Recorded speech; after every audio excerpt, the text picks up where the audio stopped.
Hey guys, what's going on? And welcome back. So here we are with another getting in the spirit of Halloween. And as you can see, I have changed the setup yet. Once again, I've had a few of my animatronics. The pretty cool guy that pops out of the grave. The shaking animatronic zombie. He's actually really cool if you hang him from a branch or something else where he can just like hang up in the air. He shakes a lot more and it does look a lot better than what it is. We had the two light up guys, the vampire and the skeleton. The little skull, actually, if I put batteries in it, it does blink and it will glow with the black light that I had on, the flashing black light, but it just really wasn't dark enough in here for it to glow. The rest in peace tombstone, there's a problem with that one. I need to fix it. It actually has batteries in it and it has a sensor on it as well, and it actually has a skull face that pops out through the back end of the tombstone and it lights up with its eyes, and it actually, I think it yells Happy Halloween or something to that nature. The other cross that's in the back corner actually shakes back and forth and has a lightning and crashing sound to it. Unfortunately, that's another one that something happened to it, I believe.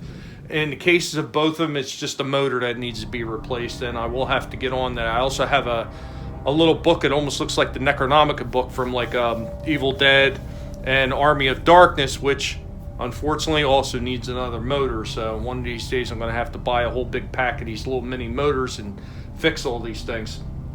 And our other zombie over here is actually an attachment for a fog machine. So you hook the fog machine in the back of them, because he's got a little tube in the back, and then all the fog will come right out of his mouth. It's pretty cool. It looks really neat once it's set up. So I hope all of you are in the mood for Halloween, and if you're not really in the mood for spooky Halloween fun, at least maybe like catch a movie or something. So we're going to talk a few movies before I end this video. So one of the ones on the list, Amityville Horror. If you haven't seen the original Amityville Horror, I would highly recommend it. The original Nosferatu. Now, I know the old black-white movie, some people might look at that and say, but you know what, there was something a little bit creepy about the way this one was done, and I really do like that one, and I appreciate it. Gothic. Now, this one tells the story of Lord Byron and Mary Shelley, who went on to create Frankenstein, and Lord Byron was actually, I think, Byron was actually a basis of a vampire archetype. But interesting movie.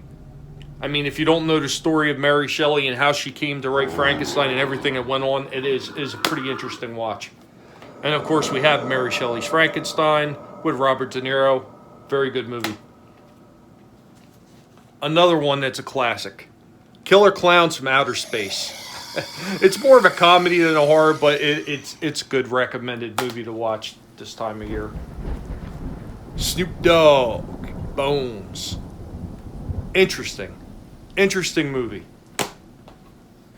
Then, of course, we have Blair Witch Project and Blair Witch 2, Book of Shadows. Both pretty cool in their own rights. And then if you're looking for something that's more spooky in the way of being a documentary, Satan in the Suburbs follows the story of this kid, Ricky Casso, in, I believe it was Long Island, if I'm not mistaken, who decided to kill one of his friends for Satan. It's different. It's a different take. Anyway, guys, what other type of horror movies that are really Halloween themed besides the obvious ones like Friday the 13th, Nightmare on Elm Street, Halloween, of course. I mean, other than movies like that, what other strange and off-the-wall movies can you think of to watch during this time of year? Drop some down in the comments down below. I hope you enjoyed this, and I will catch you all next time. Later, y'all.